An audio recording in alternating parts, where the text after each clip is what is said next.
میں پرسنلی عبدالحفیظ شیخ صاحب سے بڑا متاثر بھی ہوں اور میں انہیں 2001 سے جانتا ہوں، جب یہ بلکہ ایون 2000 سے جب یہ سندھ میں فائنانس منسٹر متاثر ہونے کی وجہ اور متاثر ہونے کی وجہ یہ تھی کہ ان کا بہت ہی ایک کلیئر ویو ہے کہ یہ سمجھتے یہ ہیں کہ اوپر سے پیسہ نیچے کی طرف ٹرانسفر کرنا چاہیے.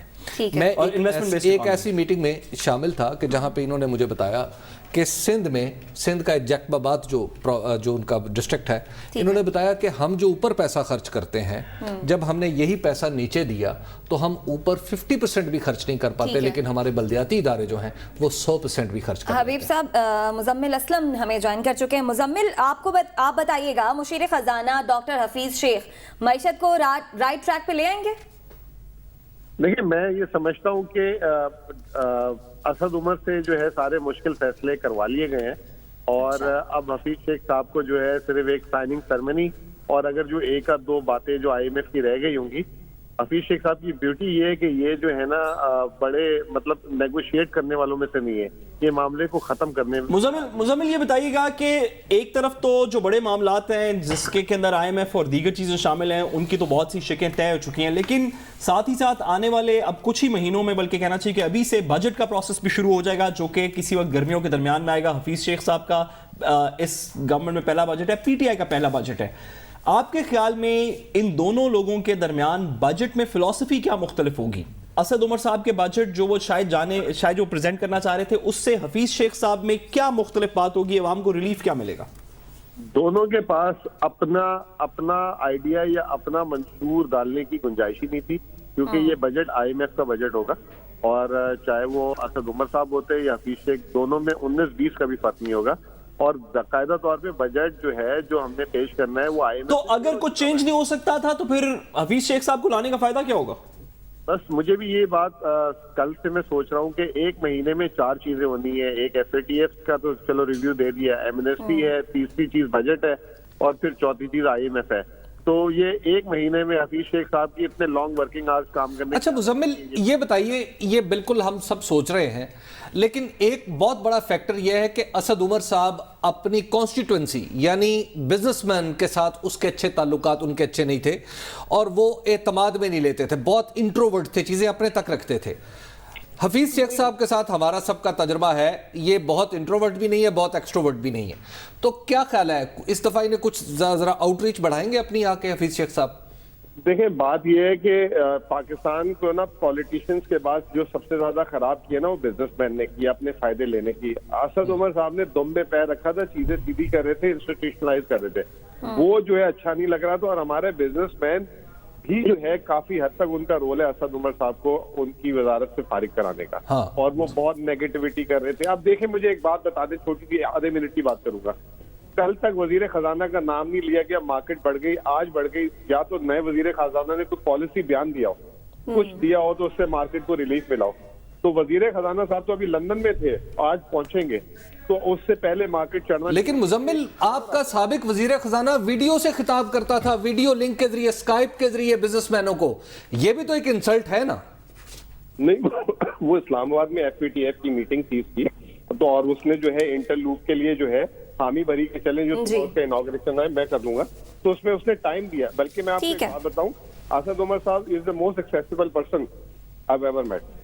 اچھا ٹھیک ہے، بہت شکریہ. مزمل اسلم ہمارے ساتھ موجود ہے پروگرام سے. دیجیے اجازت، کل آپ سے ہوگی ملاقات، تب تک کے لیے اللہ نگہبان.